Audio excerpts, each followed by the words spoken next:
You're listening to the EntreSpirit podcast, where everything we talk about is related to entrepreneurship. Yes, entrepreneurship can be a crazy ride, but the good news is we're in this together. I'm Sarah Law, and here's your host and my husband, Matt Law. Well, thank you, Sarah Law, and we want to welcome everyone to another episode of the EntreSpirit podcast.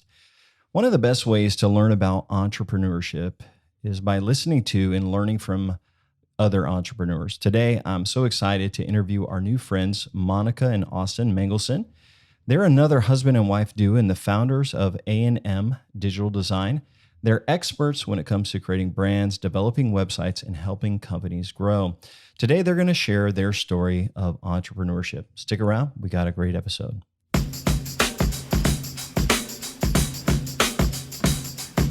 You could have a job, or you can have a career, or you can have a calling.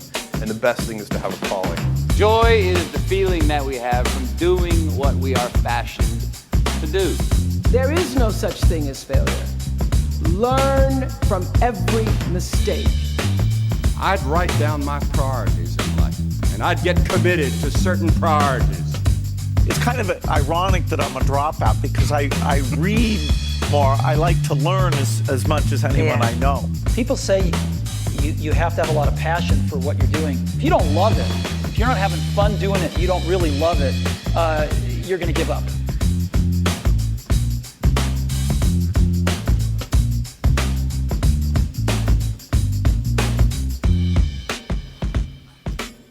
All right, everyone, welcome back. And I want to say hello to our guests today. How are you guys doing? So good. Thanks for having us on your podcast. We are very happy to meet you guys, young entrepreneurs that are excited about your business that you've launched here a few years ago, and I'm excited to hear your story. Yes. So let's jump right into this. So why don't you guys start off by telling us a little bit about yourself and your story? Yeah. So I'm Monica. I'm the Monica out of the Austin and Monica. But I grew up in Washington State, and then I got a degree in international studies in college, and that's where Austin and I met, was in college. Yeah, we went to BYU, Idaho together in Rexburg, the frozen tundra of Rexburg. I grew up in California, close to Sacramento. I studied exercise physiology when I was there at college.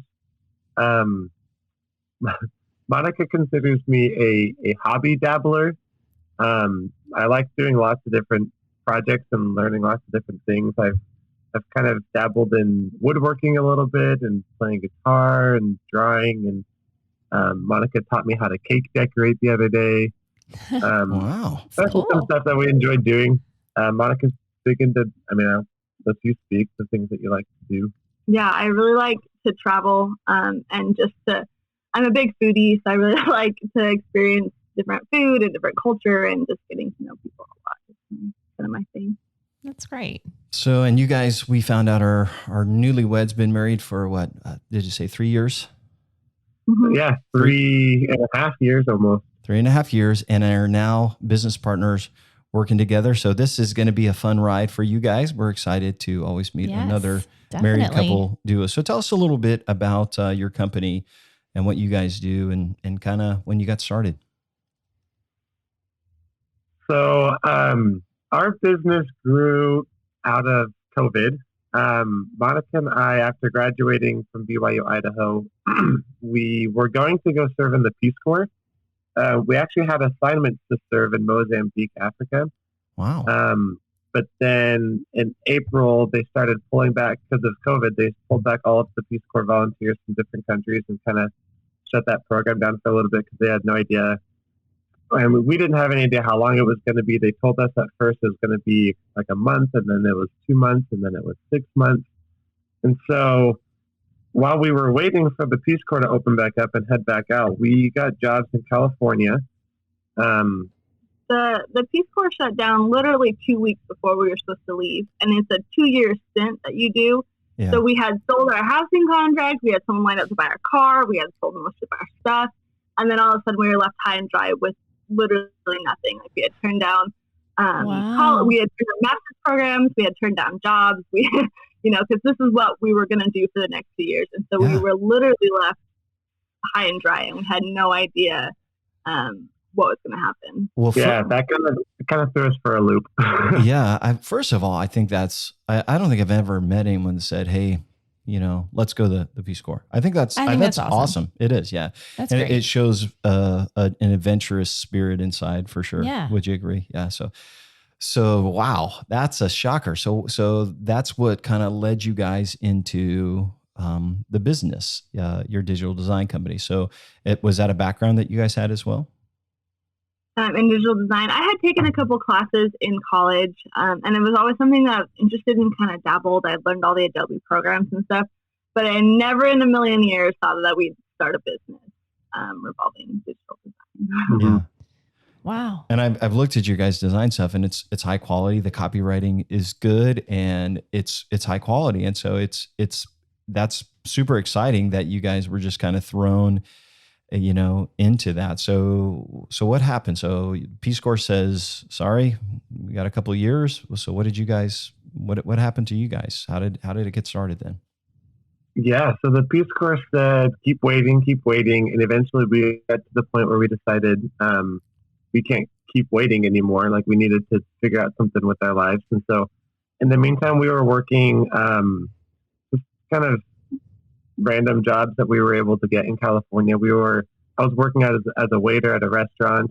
We were also both working as healthcare, like senior healthcare, going to people's homes and helping them there. And we did not love the work there, and our schedules were pretty intense, where we barely saw each other, which was really hard. And so Monica was really the initiator in this. She decided that something needed to change. And so she started researching virtual assisting, found a course that kind of taught people how to become a virtual assistant, how to create a more flexible schedule with a job that you create. And so she convinced me of jumping into that. And so we started trying that out, and we did that. We officially launched our business initially as a virtual assistant business in November of 2020. February of 2020. February 2021. Okay. Yes, February 2021. We started working on it in November of 2020. We launched the business officially February 2021. And then after several months of that, there were some tasks that we loved doing. There were other tasks we didn't love doing. And so we sat down together and we said, okay, we need to do something different that we enjoy more. Right. We liked running our business, and we liked having our flexible schedule, but we needed work that we enjoyed doing more. And so we both wrote a list of things that we really loved doing as virtual assistants. And then we compared our lists, and graphic design was on both of our lists. And so we talked about that more and explored it, and decided that was the direction we wanted to go in. And so we ended up taking some courses on graphic design and learned how to do it, and learned how to set up a business around that. And that's when we made that shift. Wow. So it's a new launch, which is exciting. And so where are you guys located at now? And tell us the story with the housing and how that's worked as you've kind of set the business up. Yeah. So I always joke that I kind of have a gypsy soul. So I really like to move. So we lived in California for, the longest period that we have lived in one place as a married couple. We were there for like 9 months with COVID, and then we ended up moving to Guatemala for several months. And then since being back, we've lived in California and Idaho and Washington and Utah, and we're going to Oregon next month. So. Wow. And that's one of the great things about being an entrepreneur and having a virtual company or a consulting virtual company is because you can work anywhere because as long as you have internet. Flexibility is amazing. Yeah, it sure is. Yeah. So it makes taxes a little tricky, but the rest of it is really nice. Yeah. So let's dig into the business a little bit more. I have a couple, I guess, little questions. So how has it gone? Like starting a business, not knowing how it's gonna and how it's gonna work. Tell us about the journey, I guess, over the last year and a half of how things have gone. Yeah, I think like any business startup, it's been a roller coaster. We've had really high moments where we are so sure that this is what we want to do and we're doing great and everything's going to work out. And then we've had really low moments where we've had really serious talks about if this is the life for us, you know? Ultimately, I think there's been way more positives than there's been negatives. And it's been so fun to learn about each other and to learn to rely on each other and to learn. There's so much to learn when you start a business, right? And so it's just been so fun to really dive into the marketing classes and to just, I don't know, everything that we've been learning so far. Well, learning business alone, like, you know, taxes and, you know, all of that alone is one big side, you know, learning finance and, you know, balance sheets and figuring out, making sure you have enough cash flow to pay your bills. And then take that, you know, with learning and expanding into this new world for you guys. You guys are both real smart. And learning, but you've had time to grow in that. So that's really awesome. Thank you guys for sharing that. So what made you decide that, hey, let's start a business instead of just keeping a job? What was the thing that kind of pushed you guys over the edge to say, hey, no, let's do our own thing? Yeah, I think we have really different motives. For me, I was feeling so stuck in the rat race of a job that we had. When I was working senior care, it was not unusual that I was working 12 to 15 hours a day, and I was exhausted. I'm so overworked and so underpaid. And just, we never saw each other. I remember I always talk about this one day that Austin and I, our shifts overlapped for 20 minutes. We saw each other and it was like God's greatest gift to us. We were so excited to see each other because we just weren't. And so for me, I just felt so desperate to find something that was on me, that I didn't have to clock in and clock out, and, you know, and that we were able to be location independent so that we can travel and that we can just spend time together. Yeah, on my side of things, it's really interesting. I think it's interesting, at least, because I had never even considered starting a business or being my own boss until it was basically happening. That's growing up in high school and college, it was just never really something that crossed my mind. But ever since we were dating and engaged, Monica was talking to me about that's something that she wanted to do someday, and she was telling me different plans about that. And so when she starts talking to me about starting a VA business, I mean, she was very convincing on those points about we would actually see each other and we could do things that we enjoy more. But there's also, for me, a huge part of this is something Monica's wanted to do for a long time. If there's ever a time to do it, now is probably the time. So let's give it a go. Let's try it. And so that's kind of what got me on board initially. And I've since discovered, and I'm still discovering, my entrepreneurial spirit. And I feel like it's been harder for me because I've had to kind of discover what I love about entrepreneurship as I'm starting it, which has been kind of interesting. But I have fallen in love with it, and I just think it's really fascinating, our two different motives and how we've now kind of come together in that. That's really awesome. That is. It's crazy. I was just thinking as you were sharing that, like, it's addicting. You know, being an entrepreneur is very addicting, especially after you're sharing your stories about those long hours and not being able to see each other. So there was a season after about, I guess, almost 18 years of being entrepreneurs and seeing each other every day and working together. Sarah was our CFO at our companies, and just we had a schedule together. And then there was a season there we both took jobs at different times. And I tell you, after the freedom and the flexibility and having your time and to be able to set your own schedule, it's really, really hard to go back to being I would imagine an employee. We couldn't wait to be entrepreneurs again. Yeah, I feel like it's something that I've always needed or wanted, but had no idea until I had it. I was like, this is nice. Yeah, especially as your business grows and it provides financial security and financial success, and then you have your time and the freedom and just there's so many values of it. But that's really awesome. So give us a defining moment on your journey. Like You said something, Monica, that was great. Like there's moments that are really, really hard, and there's moments that you're on top of the world. People, when you're a new entrepreneur, you're like, you may have felt like, if you're listening to the podcast, are you bipolar? Because one moment you're up so high, you're going to get the deal. The next moment they didn't call. I mean, I remember feeling at times, so up and so down. So give us some defining moments on your guys' journey that just encouraged you to go on or almost made you quit. I really like that you asked this question, because I think it's important for people to hear other people's experiences and to think about their own, like what's making me keep going? Like what's something that's defining this business for me? And I think for both of us, actually, there was this moment not too long ago. So several years ago, we worked as river rafting guides on the Provo River. And we enjoyed the job. We just worked it for a summer. But we built a connection with the owner of that company there. And just several months ago, we were in contact with him again, and he offered us management positions at the company.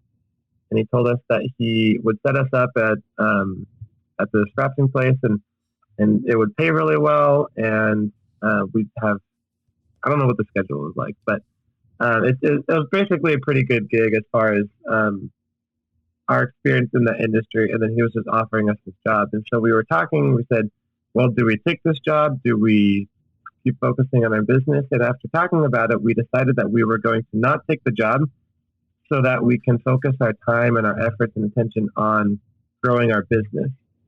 And looking back, that was for me a defining moment for our business collectively, when we decided, you know what, we are going to keep fighting for this business. We're going to keep making this our priority, as opposed to getting another job and then potentially getting sucked into that and kind of giving up on this business that we created. So that really was the turning point where we decided, you know what, this is what we're going to do, and we're going to do everything everything it takes to make it work.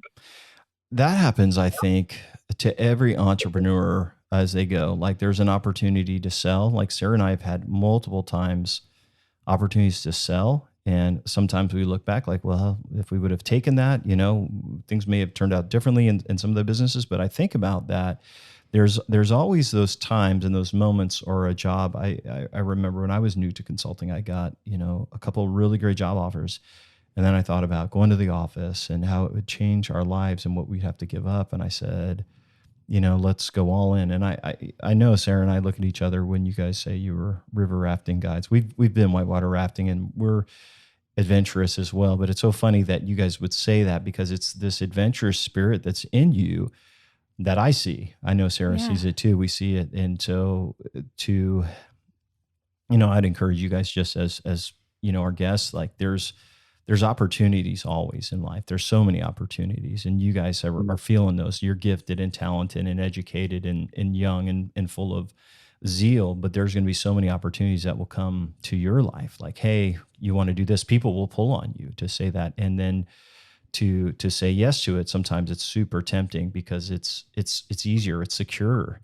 But when you have that wild spirit, or what we call the EntreSpirit, like it becomes a job, becomes almost like a bird cage to cage you in, versus doing your own thing and creating your own destiny and your own future. So that's a great point you guys brought. I like that. Is there anything else that was a defining moment on the journey?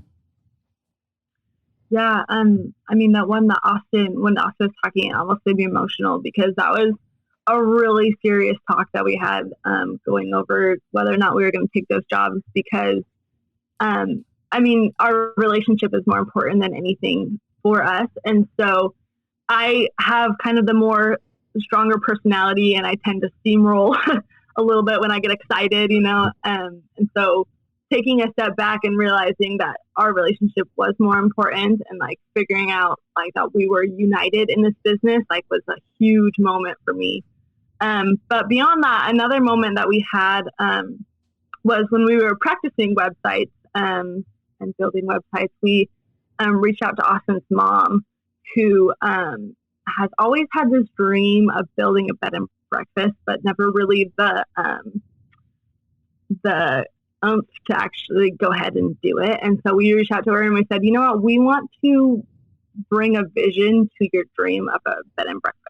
And so we put together her branding, her color palettes, her fonts, and then built her a website. And watching her look over her website and seeing her dream almost a reality and seeing it all come together was so cool. And it was just, I was like, I want to do this all the time. I want to help everybody's dreams come together. I want to help them be able to see it online. It's amazing. Yes. And that was a really big moment for us. It was really special. It was cool to see like a tangible moment where we're like, this is what we want to do for everyone we build a website for. Like have something that they've always wanted to do or something they're really passionate about and be a part of the step that gets them from dreaming to reality. Yeah. I love that. That is awesome because I love that. I love entrepreneurs and entrepreneurship, and Sarah and I both do, and we love just being around and encouraging them. But I can only imagine what that did for your mom to see, to see someone have a dream in their heart and just not know how to materialize it and get it there. But you guys to do that, that's remarkable. That's special, and it makes it more than just about the money. Because as you have success in business, the money will come. People that are doing good, money will follow. But it has to be connected to your heart too, to say we love it. And that's a really great story. So let's talk a little bit about working together. Like you guys had mentioned, your relationships were super important, the most important thing. So can you give some tips for working together with your spouse or share a little bit about that? Yeah, I'm sure you guys could give much better tips than we can. But one of the biggest things I think that has helped us in our business is making sure we separate work and life. So we might have design conflicts. We both have a different eye, different point of view. We might have different ideas about how to do marketing and stuff. But we try to make sure that those conflicts, number one, stay constructive.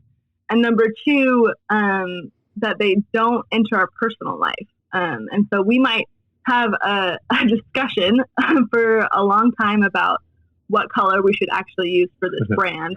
But then we walk away and we're joking and we're having a good time while we have lunch because that is a work conflict and we don't let it become a personal conflict. And that's hard to do. Like, it's really hard.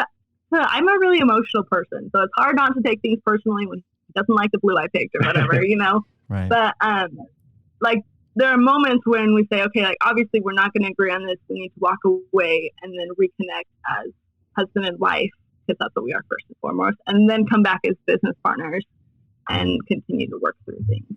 It's really good wisdom. Really good wisdom.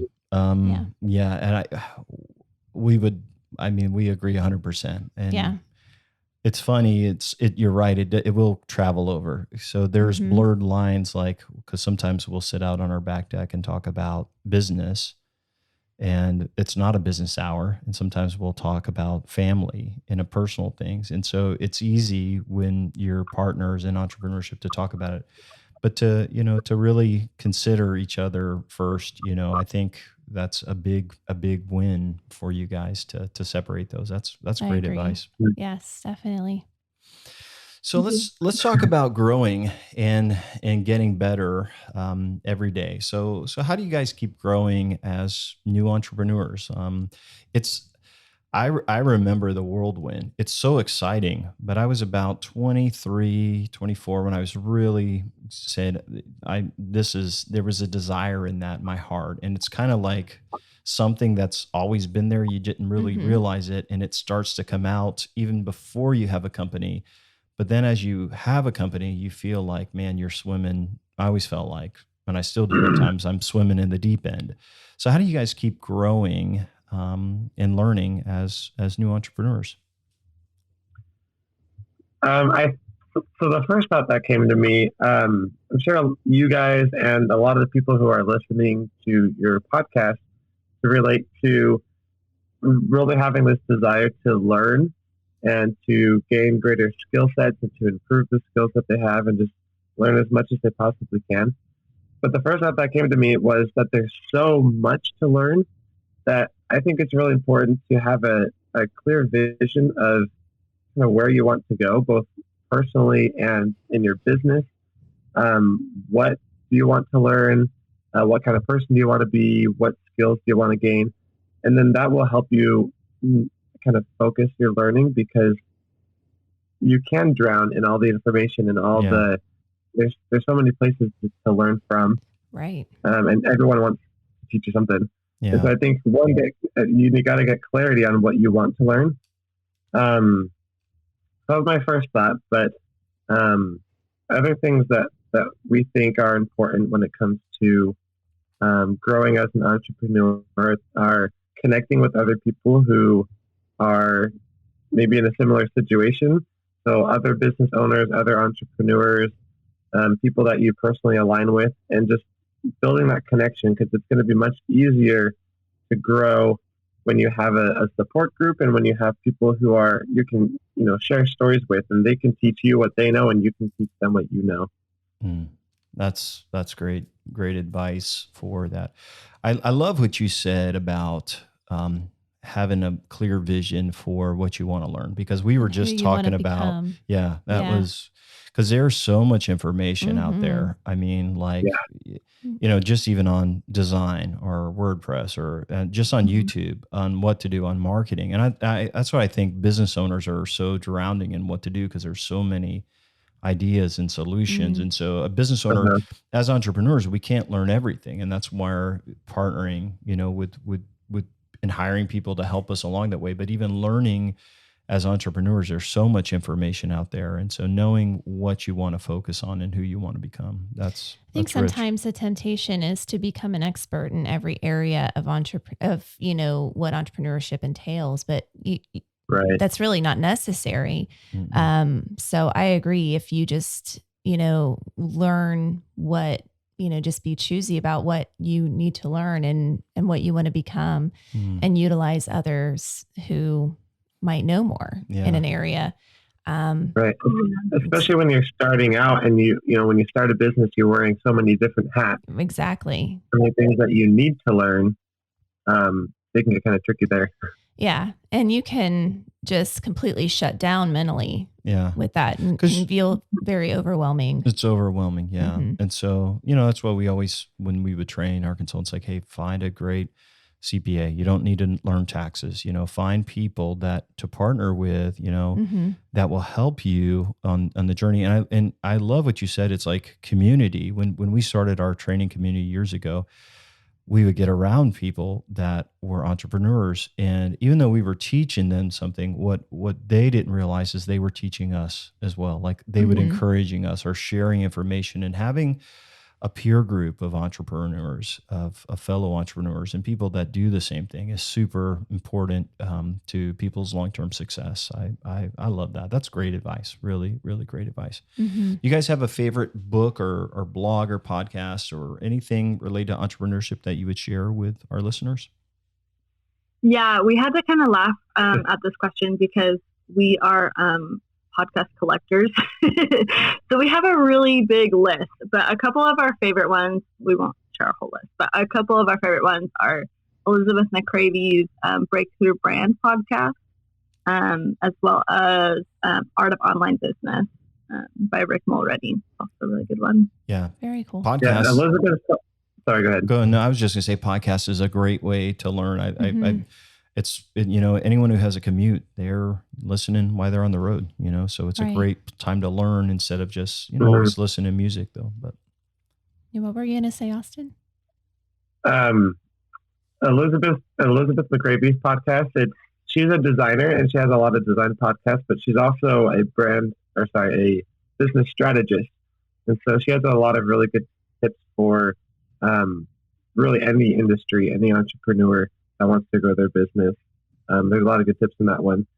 And then the Art of Online Business, you listen to his podcast a little bit more than I do. He's a marketer. Marketing, that's his focus. Specialist. That's neat. Yeah. And so I remember like everyone who's listening, like when I was younger and trying to learn, I would listen to, podcasts like crazy and audiobooks, like there's Harvard Business Reviews. Obviously I'd never been to Harvard, but you could read their review books on finance and just learn like audio while you're driving is great. Podcasting. Those are great tips. Great for business owners to learn about marketing. So let's go in and let's talk about customer service and things like that. So what's your best tip for dealing with clients and your customers? So you guys obviously have clients you're building websites for, doing marketing for, and different things like that. Well, give us a tip for dealing with them. So for our listeners that have customers and clients. Yeah. So I would say my biggest tip for clients and customer relationships would be to always try and go above and beyond in your interactions with your clients. Always try and go the extra mile.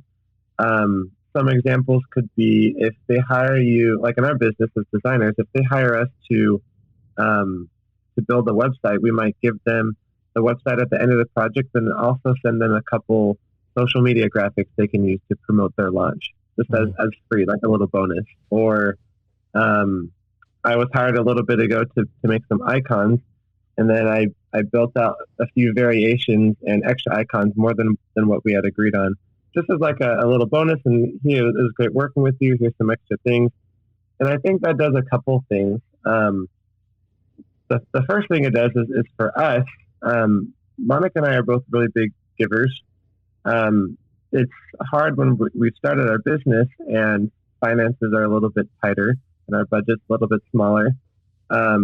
It's kind of hard to find ways to give as freely or as we would want. But that's a really easy way for us to give and to give back to people, is just tack on a little bit extra to a project you're already doing. And then I think the other thing it does is for them, it makes them really happy. It builds really good rapport with them as our clients. They had a great experience, and it makes them as a customer more likely to either come back to us for more services when they need them, or to recommend us to clients. And so it's kind of a two-way street. It helps us and it helps them. Yeah, because it gives you guys a chance to give, but they're receiving value plus one. So they are feeling above it. You've gone above and beyond for their expectations. That's great. Right. Yeah. How about your biggest sales and marketing tip to win more clients, get more customers? Give us your biggest tip for, sales and marketing. Yeah. So, I mean, this one's maybe a little bit biased, but I definitely see the value, and there is so much value in building a personal brand. Gone are the days where we're looking to big market, big companies, We're now looking to connect with people before we buy with them. And so being able to put your story out there and be authentically you and show up and then stay consistent in your branding is really what's going to draw people to you and make your marketing so much easier, because people are going to be attracted to who you are and who your business is. And you can really show them your values in everything you do. So I think that is so game changing for people and their marketing. Yeah. Yeah. On to that, I think kind of the same idea. I think it's such a huge part of business is your relationships and interactions with other people.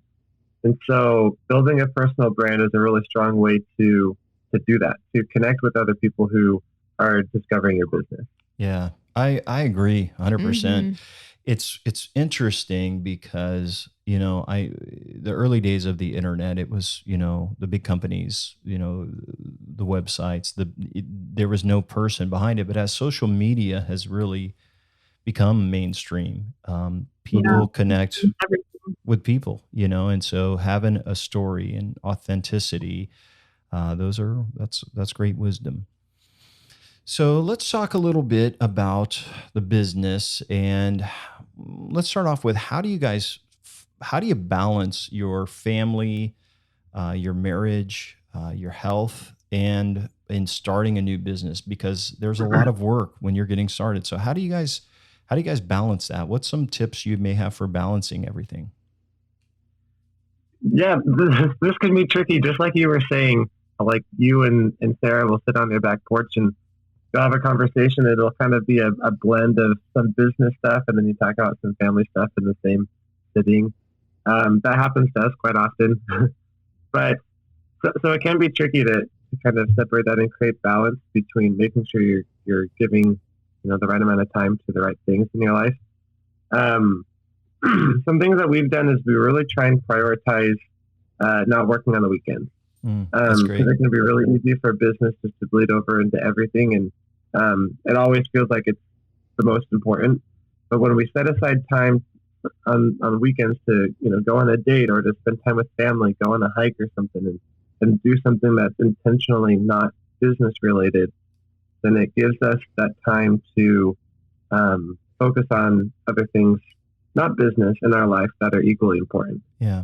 That's really good. So is there one of you that tends to be the more workaholic than the other? Yes. That would be me. Okay. So is she pulling you? So is Monica, are you pulling him away saying, okay, trying to build the balance? Is that how it works for you guys usually? Yeah. A lot of times it's me saying, okay, like, what can I help you with? And let's work on this for another half an hour. And then we need to walk away for a little bit. We need to go socialize with your siblings. We need to go on a walk because we haven't been outside all day, or like, so it's finding, at first it was really frustrating for me. I was like, I didn't start this business so we'd work 24/7, like, kind of thing. Yeah. But I realized really quickly that he couldn't enjoy his time away from the business if we didn't wrap up certain tasks. So I always come to him and we make a plan for how to get certain tasks done so that we can and go about enjoying our life. That's good. Which is another great tip about working with your spouse, going back to your other question. Little bonus tip here. I really appreciate that Monica will come to me and when she recognizes that I'm maybe more flustered or focused on a project and she's needing a break, she'll come to me first and she'll say, Austin, what can I do for you? How can I take something off your plate so that we can wrap up this project and then we'll take a break together, So that's something I really appreciate about Monica as we work together. Yeah. Having collaboration on objectives as a team, that's great for teams working together. But, Sarah and I share a calendar in our to-do list. And so today she came in and she checked a bunch of things off our to-do list that I hadn't even gotten to yet. So it's a way that you can help and work together and get more done so that, and I like what you said, Monica, it's like, sometimes when you have something in your mind that you want to get done, it's hard to relax or really rest if it's outstanding, especially if you've given a commitment to get it done. So you want to have that done and then you can relax. So that's great tips. So what about your biggest mistake as an entrepreneur? You guys are fairly new, but has there been something that, man, you were like, wow, this was the worst. You barely recovered. Anything like that? Yeah, a couple things actually. One of them was being so desperate to get clients that we took on clients that didn't align with us or resonate with us, which made the whole experience really stressful and a happy experience. There are some definite red flags that we ignored, and we learned a lot about who we want to work with and why we can and should be selective about who we work with. Right. That's a big one. I think another really big one that we almost didn't even realize was happening. In all of our accumulation of knowledge and podcasts and everything, we started trying to make our business look like everyone else's, which wasn't a good fit for us and our lifestyle. And it's so easy to just look at someone like, wow, they have it all. And so obviously, or like, I need to do exactly what they're doing. And it didn't fit into who we are and it wasn't natural for us. And we had a moment where we're like, oh, like, shoot, like this is not at all what we were trying to achieve. And we need to backtrack a little bit and rewrite the script, I guess.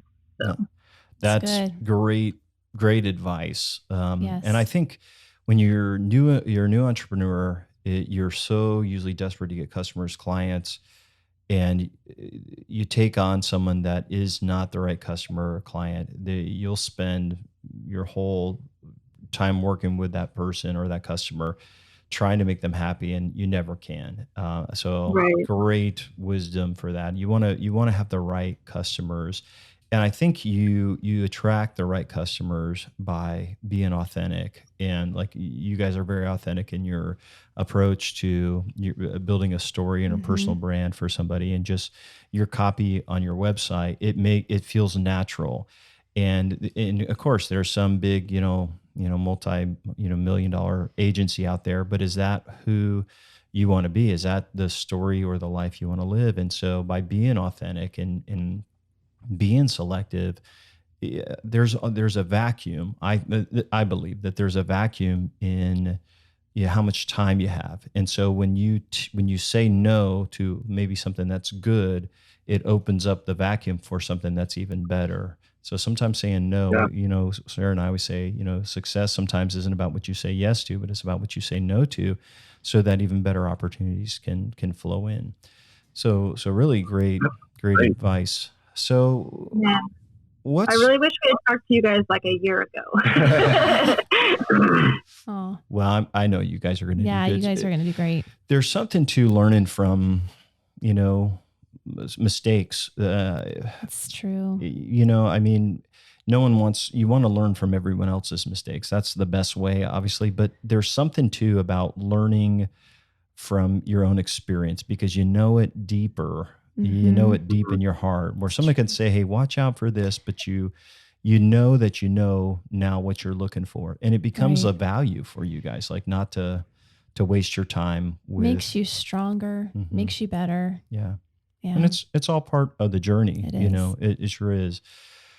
So what's your biggest tip for encouraging an entrepreneur who might be struggling with their business or with their progress? We have two, one from each of us. So I'll let Monica share one. Yeah, a big one to me is to lean into your passion.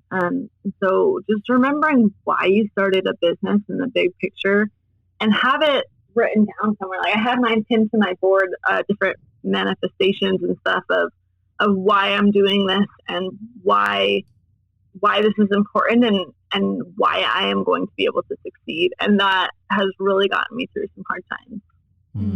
I love that. Yeah. Start with a why. That's a great thing. Yeah.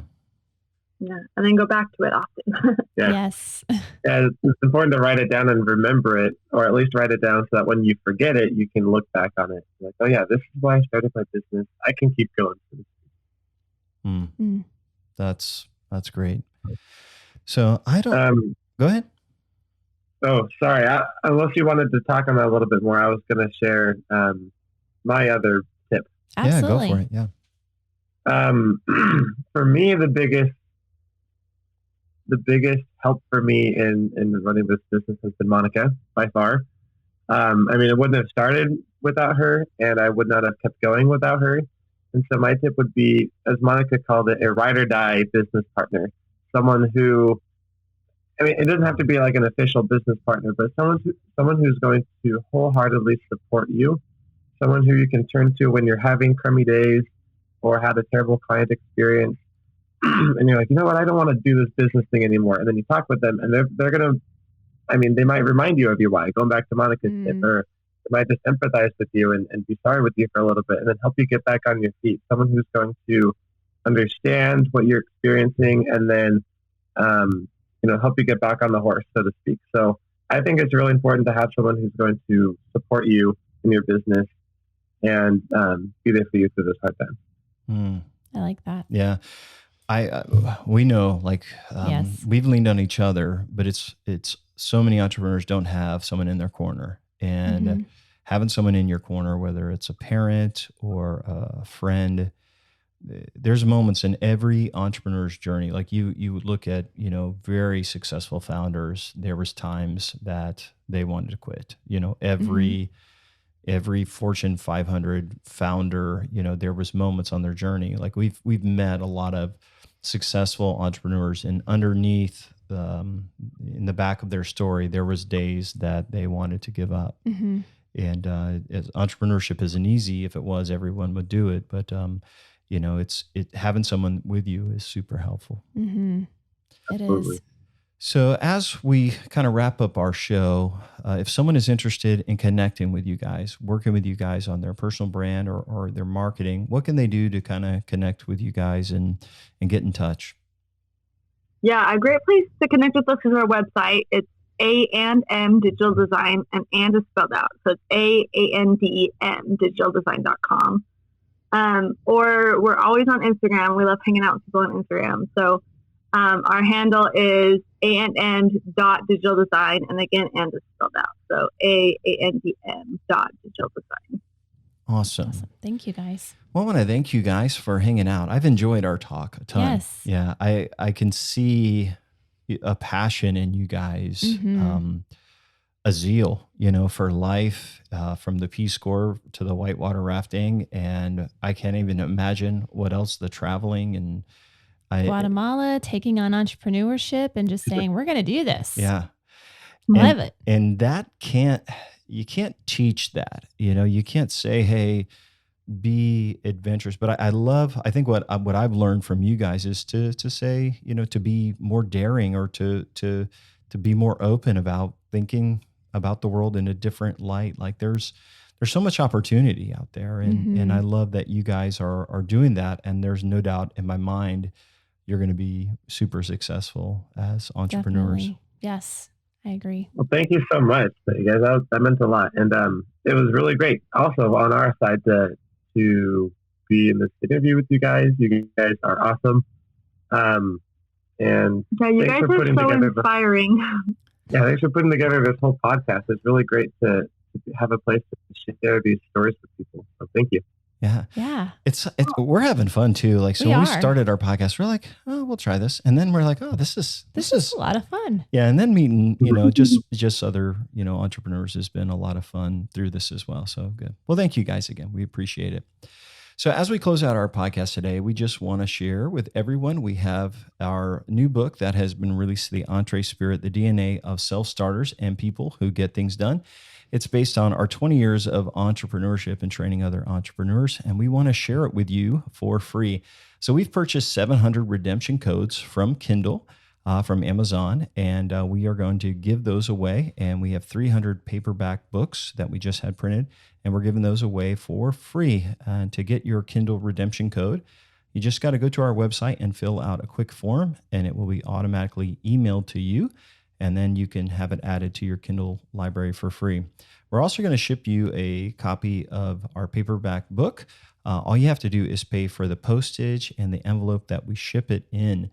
So this is a full-size novel that outlines what we've learned over the last 20 years of what's inside of self-starters and people who get things done. It's also available on Audible and on iTunes if you want to listen to the audio version. But if you're interested in getting a copy of our free book, just go to EntreSpirit.com/free. That's EntreSpirit.com/free. Just a reminder that this offer is only valid in the USA. Unfortunately, due to Amazon's policies, they won't allow us to give away these redemption codes outside of the USA. And also, we can't ship outside of the USA due to the high costs of shipping. In closing, I want to remind you that Theodore Roosevelt once said, "Far better to dare mighty things, to win glorious triumphs, even though checkered by failure, than to rank with those poor spirits that neither enjoy much nor suffer much because they live in the gray twilight that knows not victory nor defeat." The entrepreneur's life is uncertain, its pages to be written as time moves forward. There'll be moments on your journey when you'll enjoy great success. You'll bet on yourself, defy the odds, and win. As Roosevelt suggested, there will also be setbacks along the way, and your wins will be checkered by failure. Don't give up, our friends. Never give up. Remember, you're not one of those poor spirits that live in the gray twilight of fear. You're an entrepreneur. Have a great day, everyone.